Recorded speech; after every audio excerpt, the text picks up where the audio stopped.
Cyber യുദ്ധം ലോകം കാണാൻ പോകുന്നു.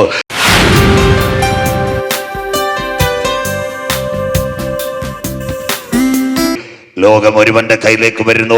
ആലയത്തിനകത്ത് പ്രതിമയും വരാൻ പോകുന്നു. വായിക്കാം വെളിപ്പാട് 13:15. ഇതിന്റെ തുടർഭാഗം നാളെ രാത്രി വായിച്ചിട്ട് മുന്നേ വെളിപ്പാട് 13:15 വായിക്കാം. മൃഗത്തിന്റെ പ്രതിമ സംസാരിക്കേണ്ടതിന് ദാണ്ടെ ഇതാ ഇന്റർനെറ്റ് മർഡർ, കമ്പ്യൂട്ടർ മനുഷ്യനെ കൊല്ലാൻ പോകുന്നു. ദാണ്ടെ 2018 ഡിസംബർ മാസം 6-ാം തീയതി സൗദി അറേബ്യയിൽ നിന്ന് ഒരു പെൺകുട്ടി വന്നു. മേരാ നാം സോഫിയ, നമസ്തേ ഇന്ത്യ. ദാ കിടക്കുന്നു റോബോട്ട്.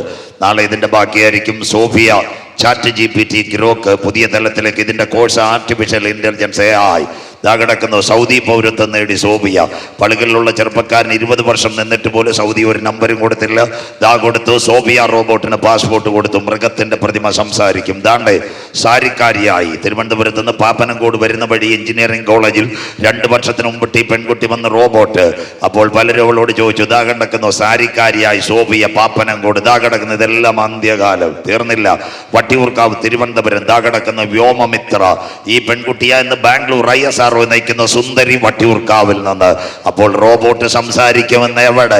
ഇവിടെ ഇന്ന് രാത്രി നാട്ടുകാർ കേൾക്കണം. സോഫിയ വരുന്നതിനും വിട്ട്, ചാറ്റ് GPT വരുന്നതിന് മുമ്പ്, AI വരുന്നതിന് വിട്ട് ഞങ്ങളുടെ ബൈബിളിനകത്ത് 2000 കൊല്ലങ്ങൾക്ക് മുമ്പ് പത്മോസിന്റെ ഏകാന്തതയിൽ യോവാൻ അപ്പോസ്തലനോട് സ്വർഗം പറഞ്ഞു, റോബോട്ട് സംസാരിക്കും. ഇന്ന് രാത്രി ഇത് ഉയർത്തുന്നവൻ ഭാഗ്യവാ, ഇത് പ്രസംഗിക്കുന്നവൻ ഭാഗ്യവാ. യഹോവയുടെ പുസ്തകത്തിനകത്ത് തെരഞ്ഞാൽ കിട്ടാത്ത കാര്യമുണ്ട്. പളുകളെ ആകാശം മാറും, ഭൂമി മാറും, പ്രസംഗൻ മാറും, പ്രവാചകൻ വീഴും, ഉപദേശി പട്ടുപോകുമെന്നാൽ ഞങ്ങളുടെ കരങ്ങളിലിരിക്കുന്ന വചനത്തിന് യാതൊരു മാറ്റവുമില്ല. രാത്രി ഇതാ നിത്യജീവന്റെ വചനം. ഇതിനെ വണങ്ങാത്തവരെ 3 സയൻസ് പറയുമ്പോൾ, വെള്ളറടയിലെ ജോസേട്ടനും പറയുമ്പോൾ അവസാനിക്കും. വായിക്കാം, അടുത്ത വാക്യം കൂടെ വായിച്ചിട്ട് വായിച്ച് സഹായിച്ചിട്ട്. മൃഗത്തിന്റെ പ്രതിമയെ നമസ്കരിക്കാത്തവരെ ഒക്കെയും കൊല്ലിക്കേണ്ടതിന് മൃഗത്തിന്റെ പ്രതിമയ്ക്ക് ആത്മാവിനെ കൊടുപ്പാൻ, ആത്മാവിനെ കൊടുപ്പാൻ അവൻ അധികാരം ലഭിച്ചു. ഇതാ ഇന്റർനെറ്റ് മർഡർ ചെന്നൈയിലേക്കും എല്ലാം പോകുന്നു. എല്ലാവരും മനസ്സിലാക്കണം, കമ്പ്യൂട്ടർ മനുഷ്യനെ കൊല്ലുമോ? അന്ത്യദിനങ്ങളിൽ കമ്പ്യൂട്ടർ മനുഷ്യനെ കൊല്ലും. ഇവിടെ കുഞ്ഞുങ്ങൾ ഇവിടെ ലൈവ് കൊടുക്കുന്നുണ്ട്, വളരെ സന്തോഷം. ആ ലൈവുകാരെ ഓർത്ത് ഞാൻ ദൈവത്തെ സ്തുതിക്കുന്നു. അങ്ങനെയെങ്കിൽ എങ്ങനെ കമ്പ്യൂട്ടർ മനുഷ്യനെ കൊല്ലും? ആ 2 പേരിൽ ലാപ്ടോപ്പ് വരുമുണ്ട്. പഠിക്കുന്ന കുഞ്ഞുങ്ങൾ അല്പ സയൻസോട് കൂടി ഈ രാത്രി ബാക്കി നാളെ. എന്താ അതിന്റെ പ്രത്യേകത? ഒരു ലാപ്ടോപ്പിന് 5 ഘടകമുണ്ട്. 1 മൈക്രോ പ്രോസസ്സർ, 2 കീബോർഡ്, അടുത്തത് ലിഥിയം ബാറ്ററി, അതിന്റെ സ്ക്രീൻ ഉണ്ട്, അതിന്റെ സൈഡിൽ ചെറിയ ബൾബുണ്ട്, ഇതായി കാണുന്നത് പോലെ. അങ്ങനെയെങ്കിൽ ഇന്ന് രാത്രി വളരെ സാവധാനത്തോടെ പളുകളിലിരിക്കുന്ന ഒരു പെൺകുട്ടി, ജ്യോതിമോളെന്ന് വിശേഷിപ്പിക്കാം, ചെന്നൈയിലിരിക്കുന്ന ഒരു ചെറുപ്പക്കാരനുമായിട്ട്, ചെന്നൈയില് നമ്മുടെ വില്ലി ഭാഗത്തിരിക്കുന്ന ഒരു പയ്യനുമായിട്ട് നല്ല സ്നേഹം. രാത്രിയിൽ അവർ ഒരുമിച്ച് ചാറ്റ് ചെയ്യും. ചെറുപ്പക്കാരൻ ചില കാര്യം പെൺകുട്ടിയോട് പറയും, അവൾ അനുസരിക്കത്തില്ല. അവൾ ലാപ്ടോപ്പ് ഷട്ട് ഡൗൺ ചെയ്യാൻ പോകുമ്പോൾ അവൾക്ക് ഒരു മെസ്സേജ് കൊടുക്കും. അതിന്റെ പേര് എക്സ്പ്ലോസീവ് മെസ്സേജ് വിത്ത് വൈറസ്. അവളുടെ മെയിൽ ID എല്ലാം അവൻ്റെ കയ്യിലുണ്ട്. മിനിറ്റ് കൊണ്ട് അത് കയറി വരും. കയറി വന്നാൽ എല്ലാവരും കേൾക്കണം, ഈ ലാപ്ടോപ്പുകളും കമ്പ്യൂട്ടറും എല്ലാം പൊട്ടിത്തെറിക്കും. എന്താ സംഭവിക്കുന്നതെന്നറിയാമോ? മൈക്രോ പ്രോസസ്സർ ചൂടാവും, ലിഥിയം ബാറ്ററി ഹീറ്റ് ആവും. ഹീറ്റാകുമ്പോൾ എന്താ? നമ്മുടെ ആ മുൻപിൽ കാണുന്ന സ്ക്രീൻ പൊട്ടും. അതിന്റെ പേര് വരാൻ പോകുന്നു ഇന്റർനെറ്റ് മർഡർ, അല്ലെങ്കിൽ സൈബർ കൊലപാതകങ്ങൾ. ഇനിയുള്ള കാര്യങ്ങൾ ശ്രദ്ധയോടെ ഇരിക്കണം. ഇപ്പോൾ ഒരു മലയാളം പറഞ്ഞു തരാം. ഇവിടെ പ്രീനുണ്ട്, സ്റ്റെബിലിനുണ്ട്. ഞങ്ങളെല്ലാം ഒരുമിച്ച് പാടുമ്പോൾ ഞങ്ങളുടെ ശബ്ദം കൂടിയാൽ മൈക്കിനല്ല കുഴപ്പം, ഇവിടുത്തെ സ്പീക്കറിനല്ല കുഴപ്പം. സൗണ്ട്സ് ഉപയോഗിക്കുന്നത് നമ്മുടെ ചേട്ടൻ അവിടെ ഇരിക്കുന്നു, അദ്ദേഹത്തിന്റെ സൈഡിലിരിക്കുന്ന ആംപ്ലിഫയർ പടപടാ പുകയും. അതുകൊണ്ട് മോണിറ്ററിനകത്ത് ക്ലിയർ ചെയ്യുന്നത് പോലെ കർത്താവിന്റെ വരവിൽ കൈവിടപ്പെട്ടാൽ ബാറ്ററി പൊട്ടിത്തെറിച്ച് സാംസങ് 7 ഗാലക്സി, എല്ലാവരും കാണണം, വാർത്തകൾ കണ്ടു. ബാറ്ററി പൊട്ടിത്തെറിച്ച് സാംസങ് 7 ഗാലക്സി നിർത്തി. അതിന്റെ പ്രത്യേകത, ഇന്ന് സാത്താന് താണ്ടെ തൊടുപുഴക്കാരൻ കഴിഞ്ഞ ദിവസം ഞാൻ അവിടെ പ്രസംഗിച്ചപ്പോൾ, CSIയുടെ മൂലമറ്റം കൺവെൻഷൻ പ്രസംഗിച്ചപ്പോൾ ആൾക്കാർ ഞെട്ടിപ്പോയി, അച്ഛന്മാർ ഞെട്ടിപ്പോയി. ഇത് പത്രത്തിലുണ്ടായിരുന്നു എന്ന്. മലയാള മനോരമ വാർത്ത, റോബോട്ടിനെ മനുഷ്യനാക്കാം, തൊടുപുഴക്കാരൻ ഹൃദയം കൊടുക്കാൻ പോകുന്നു റോബോട്ടിന്. ഇവിടെ ഇന്നത്തെ നമ്മുടെ മക്കൾ വിളിച്ചിട്ട് നമ്മളെ അനുസരിക്കുന്നത്, പിന്നെ റോബോട്ട് എവിടെ അനുസരിക്കാനാ? ദാണ്ട് ഇതിന്റെ പേര് ദൈവമാകുമോ നിർമ്മിത ബുദ്ധി. പഠിക്കുന്ന കുഞ്ഞുങ്ങളെല്ലാവരും കേൾക്കണം. ആദ്യമായിട്ട് റോബോട്ടിനെ ഉണ്ടാക്കിയ ശാസ്ത്രജ്ഞൻ, സുന്ദർ പിച്ചയ ഗൂഗിളിന്റെ തലവൻ, പക്ഷേ ശാസ്ത്രജ്ഞൻ റോബോട്ടിനെ ഉണ്ടാക്കിയവന്റെ പേര് ജെഫ്രി ഹിൻഡൻ. അദ്ദേഹം പരീക്ഷണശാല വിട്ടു. വിട്ടു. അദ്ദേഹം ഇന്ന് കാനഡയിൽ ഒരു വില്ലയിൽ താമസിക്കുക. അദ്ദേഹമാണ് ആദ്യം യൂട്യൂബിൽ പറഞ്ഞത്, ഒരു 30 വർഷം കഴിഞ്ഞാൽ ഈ നിയന്ത്രിത ബുദ്ധി മനുഷ്യനെ കയറി കൊന്നുകളയും. അതുകൊണ്ട് ആ 30 വർഷം കഴിഞ്ഞാൽ റോബോട്ട് മനുഷ്യനെ കൊല്ലുമെന്ന് നിങ്ങളുടെ വാർത്തകളിലകത്ത് വരുന്നത്. ഞാനല്ല, ജെഫ്രി ഹിൻഡൻ. അദ്ദേഹത്തെ കാണാൻ മലയാള മനോരമയുടെ ലേഖകൻ പോയി അദ്ദേഹത്തോട് പറഞ്ഞു, സൂക്ഷിക്കുക. 1950 അലൻ ടോറി, കേട്ടാട്ടെ, 1950 അലൻ ടോറി. അദ്ദേഹം ആ ലോകത്തിലെ ആദ്യത്തെ കമ്പ്യൂട്ടർ ശാസ്ത്രജ്ഞൻ. പഠിക്കുന്ന കുഞ്ഞുങ്ങൾ എഴുതിക്കോ, ആദ്യത്തെ ലോകത്തിലെ കമ്പ്യൂട്ടർ ശാസ്ത്രജ്ഞന്റെ പേര് അലൻ ടോറി. അദ്ദേഹം പറഞ്ഞു, ഈ റോബോട്ട് മനുഷ്യകുലത്തിന് വിനയാകും. എങ്ങനെ മനുഷ്യനെ കൊല്ലും? ഇന്ന് രാത്രി, കേട്ടാട്ടെ, ഈ പ്രതിമയ്ക്ക് ആത്മാവിനെ കൊടുപ്പാൻ അധികാരം. അങ്ങനെ പൊട്ടുമോ? പറഞ്ഞു തരാം. തൃശ്ശൂർ തിരുവല്ലാമല ആദിത്യ എന്ന് പറയുന്ന ഒരു പെൺകുട്ടി. ആ പെൺകുട്ടി രാവിലെ വരെ മൊബൈലിൽ കളിച്ചു. 8 മണിക്ക് മൊബൈൽ പൊട്ടിത്തെറിച്ചാൽ മരിച്ചത്. ചെന്നൈയിൽ കാർ ഓടിക്കുന്ന ചെറുപ്പക്കാരൻ മൊബൈൽ കത്തി മരിച്ചു. അതിനുശേഷം തിരുവനന്തപുരത്ത് മൊബൈൽ പൊട്ടിത്തെറിച്ചു. വെമ്പായത്ത് പെട്രോൾ പമ്പിന് തീ. അടൂരിൽ മൊബൈൽ പൊട്ടിത്തെറിച്ചു, ചാർജ് ചെയ്തിരുന്നത്. ഇതിന്റെ പ്രത്യേകത കർണാടകയിലെ തുംകൂർ. എല്ലാവരും കേൾക്കണം. 18 വയസ്സുള്ളൊരു പെൺകുട്ടി രാവിലെ പെട്രോൾ അടിക്കാൻ വന്നു. പമ്പിനകത്ത് നിന്ന് സംസാരിച്ചു, തീ പടർന്നു. പമ്പിലുള്ളവർ ഓടിപ്പോയി, പെൺകുട്ടി കത്തിപ്പോയി. പാറശാല, നെടുവാൻവിള, പളുകൽ. അതിനുശേഷം തൊട്ടപ്പുറത്ത് മത്തമ്പാലയം പുതിയ പമ്പ് വന്നിട്ടുണ്ട്. അവിടെ ഒരു വാക്യം എഴുതി വെച്ചിട്ടുണ്ട്, യേശു വരാൻ കാലമായെന്നല്ല, സ്വിച്ച് ഓഫ് യുവർ മൊബൈൽ. കരമുയർത്തുന്നവർക്കായി, സ്വത്രം മനസ്സിലാകുന്നവർക്കായി. മത്തമ്പാലയിലെ പുതിയ പമ്പിൽ ചെന്നിട്ട് 2 ചേച്ചിമാരും ബാക്കിയുള്ളവരും അവിടെ ഇരിപ്പുണ്ട്. അവിടെ ചെന്ന് മൊബൈൽ സംസാരിച്ചാൽ ചേച്ചി പറയും, മുട്ടായി തരാം, പുറത്തു പോയി സംസാരിക്കുക. മനസ്സിലാകുന്നവർക്കായി ദൈവത്തെ വാഴ്ത്തുന്നു. നിങ്ങളുടെ മൊബൈലിനൊക്കെ അനാവശ്യമായ ഒരു മെസ്സേജ് വന്നാൽ, അതുകൊണ്ടല്ലേ ഇന്ന് നാൾക്കല്ലേ മൊബൈൽ ഓപ്പൺ ചെയ്യുമ്പോൾ പറയും, അനാവശ്യ കോൾ വന്നാൽ എടുക്കരുത്, അനാവശ്യ മെസ്സേജ് വന്നാൽ, അറിയാത്ത നമ്പറിൽ നിന്ന് കോൾ വന്നാൽ എടുക്കരുത്. കരമുയർത്തുന്നവർക്കായി, റിംഗ് ടോണായി മെസ്സേജ് വന്നാൽ എടുക്കരുത്. നിങ്ങളുടെ സിസ്റ്റം ഹാക്ക് ചെയ്യുമെങ്കിൽ കാന്തന്റെ വരവിൽ കൈവിടപ്പെട്ടാൽ ഇതെല്ലാം പൊട്ടിത്തെറിക്കാൻ പോകുന്നു. ഇന്ന് രാത്രി ഇതിന്റെ പേരാ ബ്ലൂ ബ്രെയിൻ, നിയന്ത്രിത ബുദ്ധി. അതിന് മുമ്പ് ഒരു കളി ഉണ്ടായിരുന്നു, ബ്ലൂ വെയിൽ. തിരുവനന്തപുരം ജില്ല മാർനല്ലൂർ പോങ്ങമോട് കണ്ടലക്കടുത്ത് 14കാരൻ സാത്താന്റെ കളി കളിച്ചു. അവസാനം സാത്താൻ പറഞ്ഞു മുങ്ങി മരിക്കാൻ. അങ്ങനെ ആ കെട്ടി തൂങ്ങി മരിച്ചത്. തടിയൂരിൽ ഒരു അച്ഛന്റെ മകൻ സാത്താനുമായിട്ട് കളിച്ചു. ഭാര്യ ജോലിക്ക് പോയി. അവനോട് പറഞ്ഞ് കളി ജയിച്ചു. ഒരാളെ കന്നാൽ പ്രൈസ്. അവൻ അങ്ങനെ കഴുത്ത് മുറിച്ച് അവന്റെ പ്രൈസ് അവൻ നേടി. ആള് മരിച്ചുപോയി. സാത്താന്റെ ഇഷ്ടം മനുഷ്യനെ കൊല്ലുന്ന ഒരു കാലം. അങ്ങനെയെങ്കിൽ കമ്പ്യൂട്ടർ പൊട്ടിത്തെറിക്കുമോ? ലാപ്ടോപ്പ് ആര് പിടിക്കും? എല്ലാവരും കേൾക്കണം. ഇന്ത്യയുടെ പ്രധാനമന്ത്രി നരേന്ദ്രമോദി സാർ വന്ദേ ഭാരത് ഉദ്ഘാടനം ചെയ്യാൻ തിരുവനന്തപുരം കാട്ടാക്കട റാലി. കയ്യിൽ ലാപ്ടോപ്പ് പോയിട്ടൊന്നുമില്ല. നാട്ടുകാർ കേൾക്കണം. അദ്ദേഹത്തിന്റെ റൂട്ട് മെയിൻറ്റെയിൻ ചെയ്യുന്ന ഇസ്രയേലിന് മൊസാദ്. 2018 കേട്ടാട്ടെ നാട്ടുകാർ. ഇസ്രയേലിന് മൊസാദ്, ഇസ്രയേലിലെ ബെഞ്ചമിൻ നെതന്യാഹുവിനോട് പറഞ്ഞു, മോഡി സാറിനോട് പറയണം ലാപ്ടോപ്പ് കരങ്ങളിൽ പിടിക്കരുത്. അതുകൊണ്ട് ഇന്ത്യൻ പ്രധാനമന്ത്രിയുടെ കൈകളിൽ നിങ്ങൾ ലാപ്ടോപ്പ് കാണത്തില്ല. കഴിഞ്ഞ ദിവസങ്ങളിൽ അംബാനിയുടെ വൻതാര അഥവാ വനത്തിനകത്ത് മൃഗങ്ങളെ കാണാൻ പോയി. ലാപ്ടോപ്പ് പോയിട്ടൊരു മൊബൈൽ പോലും ഇല്ല. എല്ലാ മൃഗങ്ങൾക്കും പ്രൈസലോട് കൊടുക്കുന്ന ഇന്ത്യയുടെ പ്രധാനമന്ത്രി. സ്വോത്രം, വൻതാര. ഇതെല്ലാം കാണുന്നത്. അത് കഴിഞ്ഞിട്ട് ബ്രിട്ടന്റെ രഹസ്യാന്വേഷണ സംഘടന വിജ്ഞാനം, അതിന്റെ പേരാ യൂറോപോൾ.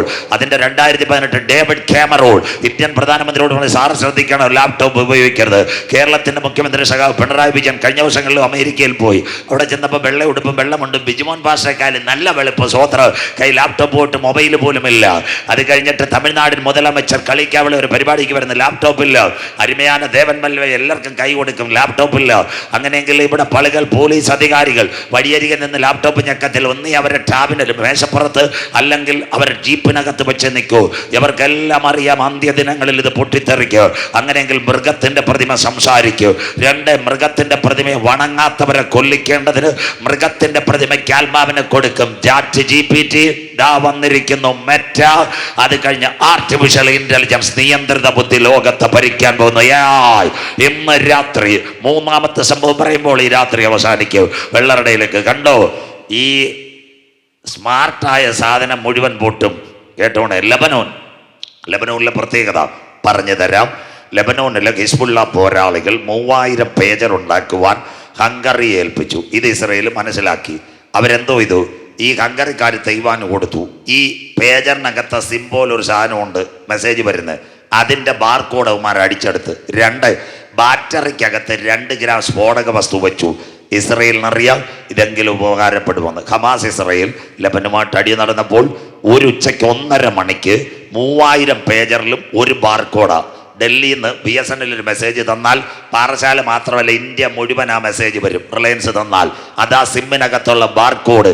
ഈ ബാർകോഡ് വെച്ചിട്ട് 15 SMS പേജറിൽ കൊടുത്തു. താങ്ങാൻ പറ്റത്തില്ല, കീ അടിച്ചുകൊണ്ടിരിക്കും. അതുകൊണ്ട് നമ്മുടെ വാട്സപ്പിൽ കുഞ്ഞമാമയെ അന്നമാമയെ മെസ്സേജ് അയക്കുമ്പോൾ സഹോദരി നോക്കുമ്പോൾ storage is full, delete some items. മനസ്സിലാകുന്നവർക്ക് ആ സ്വോത്രം. എനിക്ക് താങ്ങാൻ കഴിയത്തില്ല. അതുപോലെ പടപടാ മെസ്സേജ് വന്നു, 18 മെസ്സേജ് അങ്ങോട്ട് ഉച്ചയ്ക്ക് വന്നു. ഒന്ന് ഞെക്കുമ്പോൾ വന്നുകൊണ്ടിരിക്കും. ആ സമയത്ത് ബാറ്ററി ചൂടായി. ലെബനോനിൽ 2800 പേജർ പൊട്ടിത്തെറിച്ചു, 38 പേർ മരിച്ചു, അനവധി പേരുടെ കൈകാലുകൾ പോയി. അതിന്റെ പേരാ ആറ്റം യുദ്ധമല്ല, സൈബർ യുദ്ധം ലോകത്തിൽ. കഴിഞ്ഞ ദിവസം കൊച്ചിയിൽ ഒരു കോൺക്ലേവ് നടന്ന സൈബറിനെ പറ്റി. കേരളത്തിന്റെ ക്രമസമാധാന ചുമതലയുള്ള ADGP മനോജ് എബ്രഹാം മനോരമയിൽ 1/2 കിലോമീറ്റർ അങ്ങ് എഴുതി കൊടുത്തിരിക്കുക. നിങ്ങളുടെ കയ്യിലിരിക്കുന്ന ഇലക്ട്രോണിക്സ് ഡിവൈസിനെ സൂക്ഷിക്കണം. ഒരു കാലത്ത് ഇതെല്ലാം പൊട്ടിത്തെറിക്കുന്ന കാലം വരാൻ പോകുന്നു. അതിന്റെ പേരാ സൈബർ അറ്റാക്ക്. അതാ ലെബനോനിൽ പൊട്ടിത്തെറിച്ചത്. വാക്കി ടോക്കി. കർത്താവിന്റെ വരവിൽ കൈവിടപ്പെട്ടു പോയാൽ, ഒരുവന്റെ കയ്യിൽ ലോകഭരണം കിട്ടിയാൽ, ഈ പേനയ്ക്കകത്തെ ബാർകോഡ്, പാറശാല ഒരു വില, കളിക്കാവില ഒരു വില, കുറുങ്കുട്ടിയിൽ ഒരു വില, പതിയാമ്പളം ഒരു വില ബാർകോഡ് കാണുന്നത് പോലെ ഇതെല്ലാം ഒരുവന്റെ കയ്യിലെത്തിയാൽ, നമ്മുടെ ഇരിക്കുന്ന മൊബൈൽ വിവോ ഉണ്ട്, ആപ്പോ ഉണ്ട്, സാംസങ് ഉണ്ട്. ചിന്നമാമ തുറന്നു നോക്കാൻ പറ്റുമോ? ചക്കച്ചോള കണക്ക് മൊബൈലിലെ ബാറ്ററി ആർക്കും തുറക്കാൻ പറ്റത്തില്ല. സ്വോത്രം. ഇതിനകത്ത് എന്തോ ഇരിക്കുന്നെന്ന് ആരും അറിയത്തില്ല. ഒരു സുപ്രഭാതത്തിൽ വന്നാൽ കയ്യിലിരിക്കുന്ന ഇലക്ട്രോണിക് ഡിവൈസുകൾ പൊട്ടും. അതിന്റെ പേരാ സൈബർ യുദ്ധം ലോകം കാണാൻ പോകുന്നു. അങ്ങനെയെങ്കിൽ 3 മലയാള ഭാഗം പറഞ്ഞു, ഒരു ഭാഗവും കൂടെ പറഞ്ഞ് അവസാനിപ്പിക്കും. ഒന്ന്, ഇവിടെ സാത്താന്റെ പ്രതിമ കമ്പ്യൂട്ടറിനകത്ത് വരാൻ പോകുന്നു. ബാക്കി നാളെ. എന്നാൽ ഇന്ന് രാത്രി രക്ഷയുടെ പെട്ടകത്തിനകത്ത് കടന്ന ദൈവമക്കൾ പറയണം, സാത്താന്റെ പ്രതിമ കമ്പ്യൂട്ടറിനകത്ത് വരുന്നതിന് മുമ്പ് ഗലീല പുരുഷന്മാര്, നിങ്ങൾ ആകാശത്തിലേക്ക് നോക്കി നിൽക്കുന്നതെന്ത്? നിങ്ങളെ വിട്ട് പിതാവിന്റെ സന്നിധിയിലേക്ക് പോയി യേശു പോയതുപോലെ മടങ്ങി വരും. കരമുയർത്തുന്നവർക്കായി പാറശാല പള്ളികൾ കൊടവിളാകും. നാം പ്രതീക്ഷിച്ച സമയത്തേക്കാൾ രക്ഷ ഇപ്പോൾ അടുക്ക വാതിൽക്കലായി. മക്കളെ, ഇത് ചെയ്യേണ്ടത് ഉറക്കത്തിൽ നിന്ന് ഉണരുവാൻ നാഴിക വന്നത് കൊണ്ട് ഇന്ന് രാത്രി നിന്റെ ദൈവത്തെ എതിരേൽപ്പാൻ ഒരുങ്ങിക്കൊള്ളുക. രാത്രി കഴിവാറായി, പകലടുത്തു പോയി.